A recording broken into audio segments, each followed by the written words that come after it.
Right. Welcome back, ladies and gentlemen, to another video.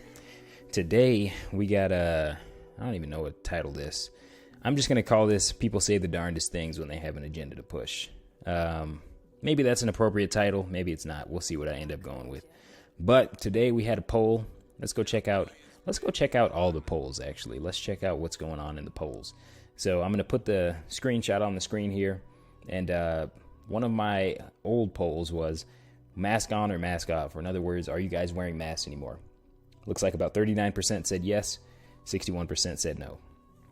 Okay, more pointed question, mask mandate versus no mandate. So 24% said mask mandate, 76% said no mask mandate. So I think that there's a distinct difference between mask mandate and mask wearing and mask mandate. All right, next question I had for you guys was, what is the average GPA of a decamillionaire? And the answer was 2.9. So looks like most of you guys got that one right. Some of you guys were in the range there. 2.7 had the right idea. I mean, most people, your financial success doesn't necessarily correlate directly with what your academic success is. One thing that is a little bit of a shot at teachers and, whatever is what it is.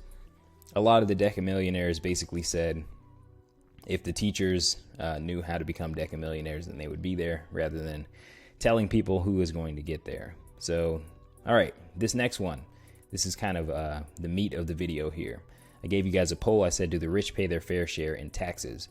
And 40% of you guys said no, 60% said no, 40% said yes. So I actually found it kind of interesting to go through and track the people that said no, because what you see is that when we go through here, what percentage of total income do the 1% make? The answer was 21 here. The people who answered no were much more likely to answer less than or more than the actual answer was. So they overestimated how much the 1% actually make. And then if you go to the next question, what percentage of tax revenue did the 1% generate? They were more likely to underestimate. So a lot of people that answered no ended up saying that they only paid 9% of the taxes. When what's the answer here? The answer here is 40%. So I think it looks like most of you guys got that one right. And then other people that were answering this question, some people were just all over the board. I feel like those people genuinely, this one I accidentally answered wrong myself. I was trying to go next on the story and I answered my own question wrong. But some people were just genuinely confused and did not get the answers right. But it was just interesting to see that trend. Maybe I'll actually run a study on all these and see if if people's answer to the first question, yes or no, that the rich do or don't pay enough in taxes, cause them to overestimate how much the rich actually pay in taxes. So this next one, what percentage of income did the top 10% of income earners make? Answer was 48% there. And looks like 23 people got that one right. That was like almost across the board. People were just straight up guessing, but this is random information. So not a lot of people just study this stuff and, study up on it. This one, again, very even distribution.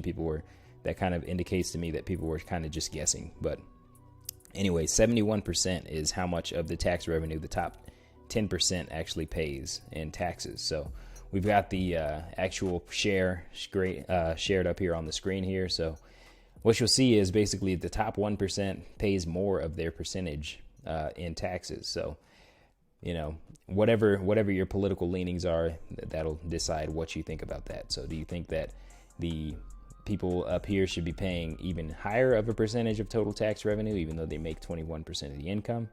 Also, when you're looking at adjusted gross income, you have to take into account the write-offs. So people look at the revenue, but they don't understand that a lot of the people over here, they have genuine expenses. Then they also have little tax tricks, which I use some of those myself. I mean, for example, I think the start of the net worth series was July 1st. It is currently not even June yet.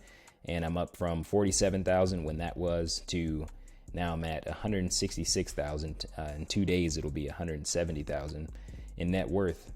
And the question is, how did I get there while having a adjusted gross income of $76,000, right? The math doesn't add up there because that's an add of 113, but an income of 76,000. And looking down there, it looks like I didn't screen record my phone. I am not going to re-record this, so I'm just going to put screenshots on the video.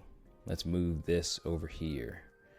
All right, so We already went through this. What percentage do they pay?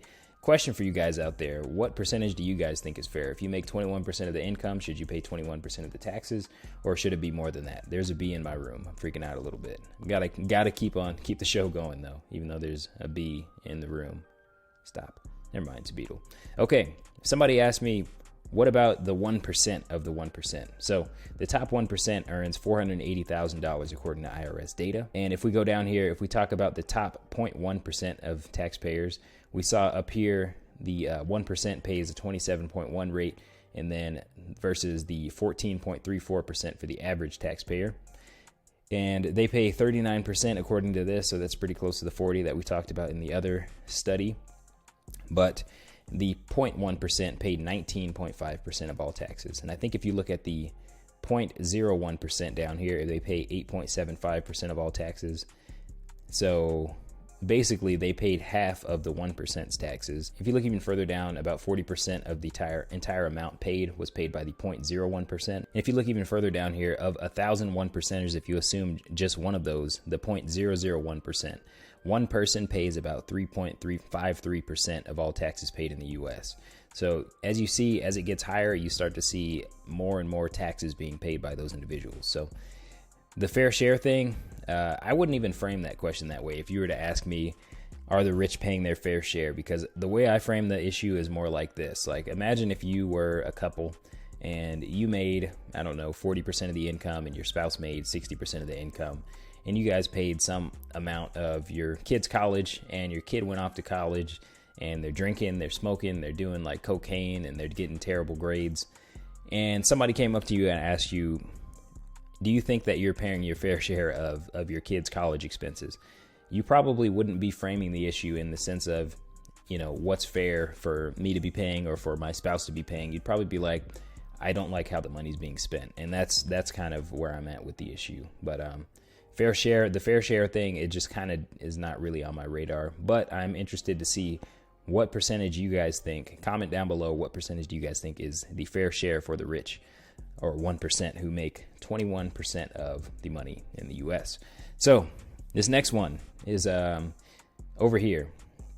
Saw this post on Facebook, and you know how Facebook is. It's a fun land of, I don't know, people just have really strong opinions on there. So we got this post. I'm not going to show their face just because I don't want to start beef out here, but I kind of do, but I won't. Vaxxed, waxed, and all ready for summer 21. Unless you're vaccinated, I'm not finna trust you. Fight your mama. Okay, anyway, we can guess what type of person this is. But anyways, they are a person from my past, from high school. I comment down below. You can get the virus. You can still get the virus if you're vaccinated. So let me try to give you guys basically what I have done today. Today I woke up and I gathered meals for people who have the vaccine and who still got COVID. So they're in quarantine right now. So that's the actual manifestation of my life. Like right now, I'm working in a clinic, and that's what we're seeing. We're seeing that people that have the vaccine are still getting COVID. Okay. So I actually went and I looked for studies and things like that. I looked on the CDC's website, scrolled up and down, and some of the best studies that I could click on, if you look down here, it basically says that there's a projected timeline. Okay, so projected timeline. That means that they're still studying the effects of the vaccine. So if you come at me and ask me, hey, why are you using like anecdotal evidence? That's because these studies are not done. All right, they're conducting the studies right now. And this is the CDC's website. This is not like me trying to cherry pick something that, you know, I'm not trying to cherry pick here, but I'm also not going to have a very strong opinion about this because if, as you can see, there's no data available from the CDC, or, you know, there's only anecdotal evidence right now. What the anecdotal evidence says is we went on a mission with 40 people. We came back, 4 of them had COVID. They all had the vaccine. So shirts like this, don't worry, I'm vaccinated. Like it just really doesn't make sense. Like if anything, what they've said about the vaccine is that it helps you not get severe symptoms, which if you don't get severe symptoms, perhaps you don't cough as much. Maybe you don't spread the virus as much, but it's not really necessarily going to stop the spread of the virus. It's going to stop you from getting killed by the virus, if anything. So I just thought that was an interesting thing to bring up, and I'm just going to move on from that. I don't want to talk about that topic anymore. Next topic of discussion. Jeff Bezos makes $150,000 per minute and pays you $16 per hour, but you're mad at, checks notes, McDonald's fry cooks. This guy down here says that he makes $16 an hour at the distribution center, which, by the way, you can make about $19 an hour. I posted on my story. Amazon is hiring like crazy. The whole $15 an hour thing, they're not even paying that because they have to, they have to compete with basically the unemployment benefits that are very generous. So let's look at basically this post. This guy actually posted something else that I thought was kind of funny. It says, shout out to Devin if you're watching this. I love you, but I gotta put you on blast here. Senate preparing $10 billion bailout for Jeff Bezos' SpaceX firm. Okay, and then it says Amazon buys James Bond studio MGM for nearly $9 billion. So this is an anti-capitalist page or whatever. But the truth is, I mean, sure, you could be mad about this, but where is he getting the money? He's getting the money from the Senate, right? So should you be mad at the guy who got the money, or should you be mad at the Senate? I mean, you probably know what I think about all that. But anyways, let's talk about this. Jeff Bezos does not make $150,000 per minute, okay? I don't even know if Amazon makes $150,000 per minute. So basically, if we go into this, we see that Jeff Bezos' base salary is $81,840. Why? Because it doesn't necessarily make sense for him to pay himself. So $1.7 million, and most of it is security costs, okay? So $1.68 million is security costs. So let's go into why it doesn't make sense for him to pay himself. So security-based lines of credit. You can take out different types of loans against things that you own.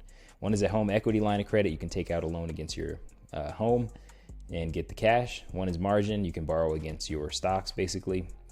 And one, you can borrow to buy stocks. And one is securities-based line of credit. So what is true of Jeff Bezos? Jeff Bezos essentially owns, what is this? 10.56, is that what it says? Where is it at? 10.57% of shares outstanding in Amazon, which is worth $180 billion. So what's he going to do? Is he going to pay himself a bunch of money and be subject to this type of taxation? Look, if he paid himself as much money as people think that he makes, $150,000 per minute, he would be paying 37% of that to the government. What you could do instead is you could go over here to a securities-based line of credit, and you could pay these rates of interest over here and not give up your wealth. Another great thing about taking out a loan is that you don't have to actually pay interest on that loan. So these are interest-free. So would you rather pay 0.5% to a bank, which you can probably find a way to write off if you're crafty enough? You can essentially just get free money, and they know that you can sell some of your Amazon shares so that you can pay them back on the loan, so they'll give you low rates. Would you rather do that, or would you rather pay 37% to the government? It's a pretty easy choice there.